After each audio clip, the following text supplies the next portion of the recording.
Hello, everyone, and welcome to this conversation presented by White House Custom Color. Are you trying to mute me? No, it's just real loud, and I can't. I sold Amazon when it was $25. Listening to listen, not listening to respond. Yes. Oh, thank you for that. First of all, start by telling me who you are and tell me as much as you want to tell me about who you are, where you're at, and what you do, etc. Okay, sure. I am Julie Collins, and I'm a portrait photographer in southeastern Wisconsin in a town called Oconomowoc. Try to say that. They call it the 5 O's because there's 5 O's in there. Yeah, I don't know if I could say it. Oconomowoc. Oconomowoc. There you go. Is that close to Milwaukee? It is. It's actually between Milwaukee and Madison. We got a lot of Indian sounding names up here. Mm-hmm. And I've been in business for a little over 8 years now, full time, a few years before that on the side. I photograph babies, families, seniors, pretty much. And that's a little bit about me. What got you into photography in the first place? I love to ask that question. Sure. So my mom was really into photography growing up. And she always had a camera. She took classes. She never did anything professionally, but I just followed her around, especially on vacations. You know, she always gave me her hand-me-downs, and I would be following her around, just doing what she was doing, listening to her about f-stops and leading lines and all the things. And then I graduated from college, and she got me my very first SLR. This was before digital. But it was my very first never before used camera. And that's exactly what my wife got for her graduation present from college from her parents. Yeah, great gift, right? Yeah, it was a big deal. Yep. So, you know, at that time I was just photographing landscape kind of stuff, you know, friends at college. Well, by then we had graduated, but I moved to Mexico for a year after college and, you know, just photographed stuff down there and just personal things. Never really took it as that it would grow into what it has grown into today. You know, just you didn't plan on it. No, initially. No, never. Mm-mm. So how did that happen? Like at some point, you know, here's the thing that I like to talk to people about because the word professional used to, like, people didn't know. In fact, a lot of times I'd talk to somebody that in my eyes was doing professional photography, and they would say, but I'm not a professional. Yeah. And I would say, but you're doing this and you're charging money and you're getting paid and you have a business. So isn't that professional? And it was almost like for a while, people didn't want to be called a professional photographer because they didn't think they were, in my experience, they didn't think they were worthy of the moniker. Absolutely. That's so true. Was that, it was for you too? Like, yes, I had a hard time saying that. I had a hard time saying I'm a professional. I even had a hard time saying I'm a photographer at first. Why? Tell me why. I want to know all the deets about that stuff. I think maybe because I didn't go to school for it, you know. Yep. I didn't have a formal education in it. And while I did take some classes, I learned how to develop film and I took a photography class in college, but I never, like I said, I never thought it would be a career. I never thought it would, you know, be enough to pay the bills and all the things. Did you want it to be? During those times where you didn't think it would be, right? So you were hesitant about presenting yourself that way. Sure. But did you, even though you didn't think it would be, did you want it to be? It grew into that, absolutely. But at the time, I in my former life, I was a teacher. Yeah. I taught for 15 years, and before that, I worked corporate jobs, doing things that I went to school for. But when I started doing paid getting paid for my photography, it was on the side. It wasn't my real job. You know, it was right. It was what I was doing just for fun on the side. So yeah, I mean, eventually it got so that my business grew enough where I had to choose, because I was shooting so much in the beginning that I could not physically do both of my jobs. I couldn't teach and run my business. So I had to make a choice. Was it hard to choose? Yeah, it was. It was. I mean, emotionally it wasn't. I knew I wanted to pursue this, but it was hard to let that go. I really enjoy teaching. I really do. Mm-hmm. So it was hard for me to sever the ties of being with the kids and having coworkers, having people that I, could talk to during the day and be with. I'm an extrovert through and through. I love, that's where I get my energy. I love being around people. And so that part was hard. I mean, when I started my business in 2012, I was lonely. I mean, when I really took it full time, it was different. You're with your clients, yes, but how much of the time? Like 10 to 15% of the time you're with your clients, and then the rest of the time you are behind a screen, doing all the things like editing. A lot of us are editing still, answering emails, doing the marketing, all the things that, all the hats that you wear as a small business owner. So that dynamic was different for me, and I did not like that. Other than, so the lonely piece, I understand, because it's just you. You don't have a staff. You don't have a business partner. It's just you. Right. Considering you're an extrovert, and other than the lonely piece, what's the biggest challenge for you in your business in general? Finding time to do it all, just fitting it all in one day is the toughest part. I'm at the why not have an employee or two? Yep. That's where I'm at right now. That's where I'm at. I'm at the point where I need to start outsourcing more. I did outsource some things. I have outsourced some things. I am working with a marketing person now, but I need more than that, because it's still just, working long hours. So not like it was. I mean, for the first 4 years of my full-time gig doing photography, I was, like a lot of people, start shooting too much, not earning it, what I should have been earning, just not spending as much time with my family. I'm a mom of 4 kids. I have 4 boys. Oh my. Yeah. Yep. And you can't get those years back, and so it was a struggle for me. And I knew in 2016, I knew something had to change, and something did change. So that's what I wanted to talk about today, was all about finding your coworkers. Is that right? Yeah. Yeah. So in 2016, jump in. I am all ears. So in 2016, I knew something had to give, and I wanted change. I wanted change in a big way. So I found online a group of first of all, it was an online class. It was called Profitography. It's no longer around. It fell by the wayside several years back. But through that class that I took, I met the most wonderful women that are my coworkers. I mean, our relationship evolved into sort of like a friendly mastermind, I would say, because it's a mastermind in that we bounce around ideas daily. I mean, we are in contact many times a day.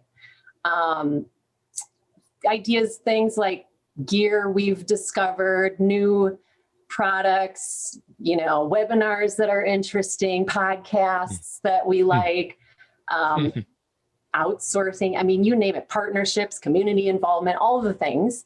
But at the same time, we are really friends because we help each other with our lives, our relationships with our partners, our, parenting roles. This year, it's all been about COVID and all the schooling challenges, that we've faced. But overall, we just help each other to be better businesswomen and then just better people in general. So yeah, it's just awesome to have that relationship. And that piece, that element was missing when I started, those first 4 years when I felt lost and I felt like I just needed to talk to people, and it just. How did you start that? Did it come directly out of that other group that disbanded? Yeah, it did. So I was taking the class. There was one other girl that was taking it at the same time as me. There were more than that, but one that I connected with. And then after you graduated from the class, you were invited into this Facebook group of graduates, I guess. Just a resource for the students. That group is actually still around, but it's pretty inactive. Nobody really goes on it anymore. Right. But so in that group, it was very active. And then there were 4 other girls that the girl that I took a class with and I kind of connected with, and we could tell that they were really hitting it, really implementing what they were learning. Because it's one thing you take a class, but it's another thing really implementing what you've learned, right? Those are 2 very different things. Yeah. So we could tell, these other 4 girls were really trying, they're killing it in their business. And so the 6 of us, we just kind of broke away from that group. And so we started conversing a lot on an app. It's called Marco Polo. I don't know if you're familiar with it. Okay. I am familiar with Marco Polo. So we are on that app like multiple times a day, checking in with each other, making sure we're held accountable for what we're doing, but also, continuing to bounce those ideas around. And it's just been fantastic, So I see a few different benefits considering what you're saying as I think about it, because I think, and I think to some degree we all, and I mean Earth, got to experience what isolation feels like or means or what it can look like this past year. Yeah. And I am a proponent. Everyone has their own theories, and whether you're an introvert or extrovert or omnivert, whatever the middle one is, I don't even know. But everyone has their own opinions, right? And everyone has their own experiences. But for me, as really an introvert, people always think I'm an extrovert, but I am not.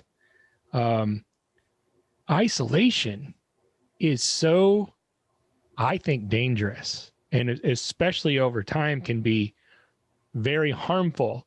And one of the pieces to it that I've seen and experienced is that you don't even know how much you're being harmed as you're being harmed. Does that make sense? Yeah, absolutely. So I see that you have this group of coworkers, and I love that you call them coworkers. I think that's awesome, because really, you are to some extent, to some degree. Certainly in today's modern world, you could consider yourself coworkers, and that makes sense. But you're getting all the accountability you said and all the business stuff, but you're also getting like community and relationship there, right? Yes. And we're all over the country. You're everywhere. There's one girl in New Hampshire, another one in Virginia, 2 in California. I'm in Wisconsin, another one's in Illinois. And so we don't feel like we're in competition. So we can really share so much and pool ideas and brainstorm on how to do things differently and better. And vent. Absolutely. Is it not important to be able to vent to somebody that can relate to what you're going through? Yeah. I'm just, and not your spouse or partner. Right. Not that person. Right. That's the other piece that has struck me, because, my wife and I, obviously we live together. We live in a building where our business is. We're together all the time, and working remotely, which means at home where you already live with your spouse. It's so important, I think, to have somebody else that can track where you're at, that what you're saying resonates with them, that you can talk to, ask for advice, and sometimes just vent to, and it's not the person that's next to you when you wake up. Yeah, because they get sick of hearing about it, right? Yes, and they're not really in a position maybe to help you in the same way that somebody else can. Yes. Right? Right. And sometimes you don't even want the help when they're trying to give you the help. It's not about help. I just want to vent this out, to get this out of me. And I don't want your advice, and I don't want your direction. And a lot of times your coworkers understand that a lot better than a spouse can. Am I crossing lines here, Julie? Because I don't want to cross lines. No, they are going through it too, and that's the difference. Yes. Yeah. Now tell me this. This is a bit of a pivot, but it's all kind of covered under the same umbrella. And I don't want to completely disregard what we're saying, but I don't want to forget this either. Talk to me about, with you and your business in transitional periods, right? Because last year was a crazy year for everybody. And we get into this year, and it's of course it's a different year, but we're dealing with some of the same stuff still. And who knows how long that's going to last or what that's going to look like. But did you just get a new studio? I did. Yeah. What now? Tell me, how does that happen in the midst of the chaos? I feel like it wouldn't have happened without the chaos, honestly. Tell me about that. Well, it's in my home. It's the lower level of my home. And our home. And my husband is very handy. But so you got one of those. Yeah, very handy. And our oldest son, who's 15, also very handy. So everybody's in the house working and doing school and all the things. And I was, it was a project that needed to get done. It was partially done for long time, but it's one of those things that just gets put on the back burner for you come home from work. I'm not faulting my husband at all. You come home from work and you're tired, and on the weekends we have 4 kids. We're running here, we're running there. It's just something that just was not getting done. Yep. So being here helped that situation. I mean, saving the commuting time. I mean, as small as that. And then all the activities that got canceled. What else are you going to do? Now, and so I want to liken that and circle back to your coworkers now, because I want to try to get a feel for where everybody's at. Do most of the people in your group have dedicated spaces, whether it's in their home or studio space outside of their home? Yeah. So one just got studio space outside of her home. She was working in her home. Another one has an external place. 2 others work in their home. One works just outside of her home. She doesn't do anything at home. She's a senior photographer. She's strictly on location, and she's in California, so she's got the weather to help her out. But right. Yeah, so it's sort of she's got the locales and the weather. Those California people, oh my goodness. I know. I feel like they're so fortunate in so many ways with weather and location. Yeah, you're kind of close to me, aren't you? I'm like 3 hours south of you. Okay, so you're in like negative 5,000 degree weather right now, right? It's very cold. It's very white. It's very flat. The sky is very gray. I lived in Minneapolis for a while, and it was colder up there for longer, but the sky was a lot bluer a lot more often. I saw the sun a lot more in Minneapolis than I do here in central Illinois. Huh. Yeah, everyone thought I was crazy when I moved up there because the winters were so horrible, and the winters are better up there than they are down here. They also don't get near as much ice in Minneapolis as we get here. Do you guys get a little ice? We get ice. Yes, we do. We get tons of ice down here because it rains and then it freezes. When up in Minneapolis, it's cold. It's too cold for rain, so the precip is normally just snow, right? You don't get near. It's not like they don't get any ice, but my dad's from Minneapolis. like it is here. Oh yeah. So yeah, you probably go there every so often, do you not?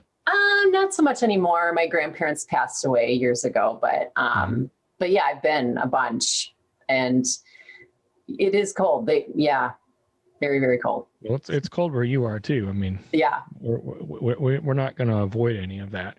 But when you have people in your co-working group that are in different parts of the country, I mean, right now you're sitting in what, -74, we'll say, not including the wind chill, and somebody and your worker in California is out on a senior shoot right now. It's 78 degrees and sunny. What is it like for you to like you're not out shooting seniors right now, right? No. So when their business looks completely different, because everyone's does, and a lot of times depending on where you are in the country, how do you guys handle that in a group? Are you actually helping each other with different things, like within your? Are you like helping each other with the load if someone has a busy season and someone doesn't? No, it's not like that. No. That would be nice, though. Well, I'm trying to explore this a little bit because, I think it's a really good idea. And I'm wondering, like, what else can be done? Because, I mean, and I guess, that brings up a whole host of other potential issues. If you're doing work for somebody else and then, you're going to want to be compensated for that work. And then who knows what that looks like. And you certainly don't want to disrupt the harmony of the group, right? And when money gets involved, that causes problems more than not. But so you're not doing it that way. No. Really.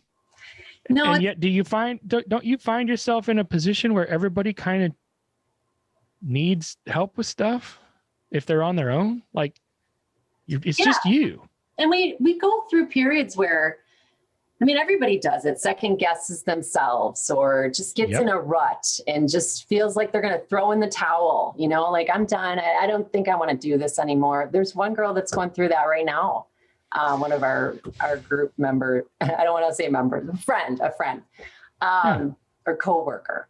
And she's taking some nursing classes right now because she's just not feeling it. And they've had it hard in California with COVID as far as shutting down, lots of shutdowns. And she's just kind of at that point, and we just bring each other up. We're there to encourage each other. We're there to give ideas. Well, maybe this would work. Or a lot of us just went to imaging. Right. I heard this speaker and he's got a really good idea, Wendy would really love this because it's all senior related, and so, it's more than encouraging though, but we're not like editing for each other or anything like that. Right. That's what you're asking. It's more of like, so-and-so just joined this BNI and this is what she's getting out of it. And she feels like it's worth it because of this, or, hey, I just joined the chamber and our chamber is doing this. Maybe your chamber would like to do that too, or, I'm forming a partnership with this interior designer and this is what it looks like, and so maybe you can reach out and find someone. Do you find that you have similar issues like across the board? Like does editing take up a tremendous amount of your time? And you find that it also takes up a tremendous amount of other people's times within the group? It's one of those things that should be outsourced, I think, at this point. I have a hard time letting go of it. I'll be honest. Why? I'm a perfectionist. I feel like I can do the best at it, that it'll be done the way that I want. I shouldn't say that I'll be the best at it. It's just, I like a certain way of doing it and I could train someone. I did that one time. I did train someone, but that girl went off to college and but, and there are others in our group. Pretty much everybody does their own editing in our group, but some less than others. Some do less than others, so. Do you shoot too much? I used to. I don't anymore. No. That's what I was hoping you would say, because how did you do that? How did you fix that potential issue? And some people don't think you can shoot too much. I understand that too. I disagree. I think you absolutely can shoot too much, and that is represented in how many images and how much space and how much time it takes you to deal with everything afterwards. Right. That's my opinion, throwing it out there. But if you thought that at one point you did shoot too much, whatever that looks like, and that now you don't, what did you do to get from A to B? Raise your prices. I mean, that was what that class was all about. It was making a profit. Oh, you mean, okay. So you're meaning you were photographing too many clients. Sure. And here I am talking about, I'm talking about shooting too many images during a session. Okay. Like clicking too many times. Right. I don't think so. I don't know what's average actually. So I'm not sure. I don't either. Yeah. I don't feel like I overshoot. So I don't think that's an issue. And I feel like I'll be shooting less actually, because I just upgraded to a mirrorless, and it seems like everything is in focus. You know, you're more confident. You're more confident with what you think you're getting. Right. During the shoot. Right. That makes sense. Yeah. And okay, so then tell me this, because now I want to talk about the other piece, which is what you brought up. You raised your prices at one point because you felt like you had too many clients. Is that right? Yeah. Like too much work. Right. Good problem to have. Yes. You solved it by raising your prices. Was that terrifying? Oh, absolutely. I felt like all of my clients, my clients become friends. Like I said, I'm an extrovert. I am commenting on all their stuff on social media, and I bump into we live in a smallish town. It's 10,000 people here. So I feel like anywhere you go, you're running into people, and they become friends. I was afraid that they'd all find other photographers if I raised my prices. Gone. I'd have to start with ground zero. Yeah. Did you lose some? Of course I did. But that was the idea. And that's a conversation I had with my husband. My husband said, I voiced this concern, to him. And he said, good, that's what you need to do. You have too many clients. Right. So so you just pulled the trigger one day? Like what sort of metrics do you use in that process? How do you know if you're at X, you have to go to Y? What's Y look like compared to X? And how do you know? Well, I completely overhauled everything once I took that class. That's what the whole idea was. I went into it knowing I had to make changes, and changes I made. So it was January 1 the following year, because I had taken the classes in like September. So I was way too busy to make changes at that time. I was in the midst of fall in Wisconsin. Oh yeah, the busy season. Yeah. So I made a choice that January 1, everything would be changed. I would start doing consultations, in-person sales, everything, I started with collections, making people purchase products, all that, instead of really digital focused, And how is that working for you now? It's been what, 6 weeks? 6 weeks. No, this was January 1 of 2016. Oh, way back then during that switch. Yeah, I thought you were talking. I totally missed that. No. So then take me back then. How did it work then? I did lose clients. It was scary and sad. It's always sad when you see, a client who goes with another photographer, and they're, like I said, they're friends on Facebook or Instagram or whatever. And I see that. Yes.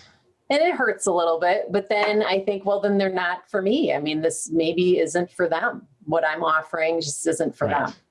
Did you gain clients too, though, after that happened? Yes, I did. Yeah. Did you expect that on the other side? I mean, you're afraid of losing them. I get that, but I find that a lot of people don't realize that you're actually going to gain clients too by stepping up into that next tier, right? Yeah, and the right clients. Clients. Right.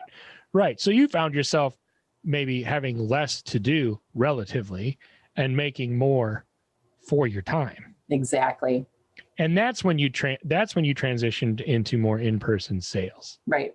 Right. And so what's happened recently is now you have dedicated space, the 6 weeks piece, is Yeah. you have that dedicated space in your home Right. to do all that stuff. Right. Because So tell me this though. Sorry. Well, for in-person sales then, and if you and this is what I'm trying to get to. If you were doing in-person sales then, what did in-person sales look like before you had dedicated space? In my clients' homes. So you went to them every time. I still actually do. If they prefer it, I'm all about that. It's part You of still have that option. Yes. Mm-hmm. And I'm trying to get to the nitty gritty for people to understand, because I think there's a lot of people that have similar models to how you do it. Right. And I feel like everyone likes to know kind of how other people do it. And sometimes they make tweaks then as a result. So when you go to somebody's house, what does that in-person interaction look like when you show up? But, So, and leave out the COVID stuff for now. right. Yeah. Because that's a whole nother thing. Right. So I bring samples of my work in different finishes. So, framed prints versus canvases versus metal or whatever, albums, a little something of everything that I'm offering to show them. And I bring my laptop and I hook it up to their TV and show them their slideshow right on their TV. And then afterwards we talk about, and usually I have pictures of their walls, and I have software that allows me to put their images up on their wall to show them different sizing and different collections and whatnot. So we'll go through that. So that's pretty much how it looks. And then they purchase all the things. and how is it then and there that they typically get to their point of sale? Like they're buying then. Oh yeah. That is the reveal and ordering appointment. How do you handle it when they're not?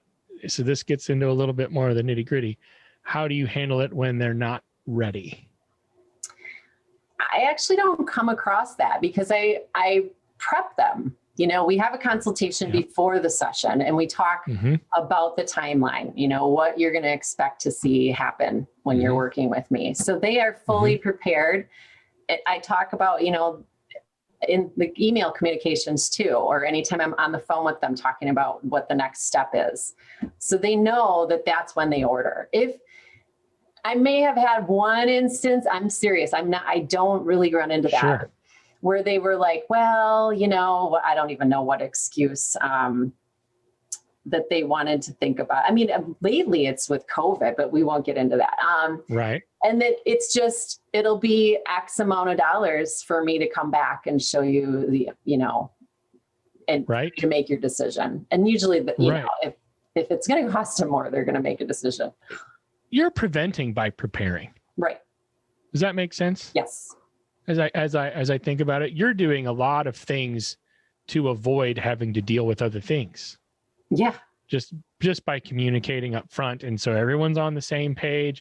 There's no sticker shock with pricing. They're aware of how the process works from the get-go. Am I right? Right. Yeah. Now let's jump into reality a little bit here as far as like the way things are now. Moving into this year, right? And again, there's certain things that we don't know how they're all going to pan out. But what are your plans? What are your hopes? Where do you want to steer your business this year? What are you hoping to accomplish? Let me ask it that way.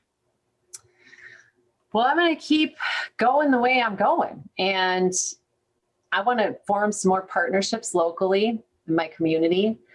That was a goal I had for last year. Unfortunately, with the way things happened, it didn't get there. But I'm hopeful for this year. It's tough so I really wanted to build my studio sessions, but that, you know, I don't know what that's going to look like. So the reason why I wanted a studio was because of the weather that we have here. It's so cold, Right. you know, Right. January, February, March, it's pretty much non-existent unless I'm photographing in somebody's home, which Right. doesn't happen all that often. But so I wanted that option, you know, but now this particular year is just a little different in that, you know, with people's, Of course. yeah. So that I want to do, and hopefully that'll be more towards the end of the year, you know, maybe. What is how did you put it? Working with other people in your community? Yeah. Partnerships. Like other vendors and other business owners? Yeah. What does that look like? So I'm working with a chiropractor. I have a partnership with a chiropractor. I have some collateral in her office. I have some wall art in her office. So it's reciprocal. So her clients get a discount on a session fee with that collateral. And then I have a partnership. I'm working on one right now with a home goods store. So she's got a bunch of she has furniture and you name it for the home, but it's a local business though. And so she has some frames that she has offered up for me to fill up with my work and contact information. So trying to work out the details with that right now. What else? I work with a magazine. We live in what's called lake country. So we're surrounded by lakes all over. And so there's these yacht clubs all over. And I photograph for the magazine. The clients don't get anything for that. They have to purchase, if they want any artwork, they purchase that through me. They just get featured in the magazine for free. So that I consider a partnership that brings business in. What else? I'm trying to think on the fly. Who else? I have my work at a bakery. I want to ask, okay, so I think all that's great. My wife calls that relationship marketing when you're co-marketing with other vendors. And I think it's a fantastic strategy, business strategy. But here's the thing that I run into with a lot of people, not a lot of people, but some people, because how do you make that happen? From your standpoint, now you're extroverted, right? Yes. So you say, well, I'll let you say it. How do you make that happen? Well, I mean, some of it happens organically because like you just said, I am extroverted. So I'm out in the community a lot, forming relationships with people. That chiropractor was actually my chiropractor for a while. So that happened organically. Yeah, absolutely. I saw her walls and, this would look really nice with my artwork on it. Right. But honestly, that's really a big piece of it. That's really a big way to make stuff like that happen, right? Yes. Nobody's going to come knocking on your door. You got to get out there and make it happen, right? Right. And what do you say to somebody that is possibly more introverted? It doesn't change, right? You just have to do it. Yeah. You just do. You just gotta get over that. I mean, baby steps, right? I would say joining your chamber is a big one, getting, meeting people that way. And right now, actually, it might be easier for introverts because a lot of those meetings are happening via Zoom. Yeah. So, you don't Good way to take baby steps. Right. Exactly. Right. Yep. So that's how you got to get over it. I hate to say it, but there are other business people in your community that are introverted as well, and you can connect with them, right? Yeah, that's fantastic. I didn't think about it in those terms, but now that you say it, I do think the baby steps are important. When it comes to marketing and things like this, and a lot of people I talk to are extroverted. And so I feel like a lot of times the things that they say don't always apply to an introvert, because I hear what people are saying half the time, and I'm just like, I don't see myself ever wanting to do something like that. But it's really not about that. You just have to make it happen. Right. Right. Yeah. And there are a few girls in our group that are introverted. And they have told us that they just need to start somewhere. They just need to go to the meeting. Maybe they don't talk at the meeting, but they go. And then the next time, maybe they met somebody the first time. And so now they shoulder up to that one person and say a few things, and then the next time, it just builds on that. Right. So now that you circled back to perfectly where I wanted to finish up with that, with your group, what do you suggest someone listening to this? Because let's just make the assumption that what we're saying, and that being part of a community, even if it's just online, these days, especially of coworkers and of peers and of people that you can relate to and can relate to you. Let's just say that our assumption that that's super important is true, and work from there.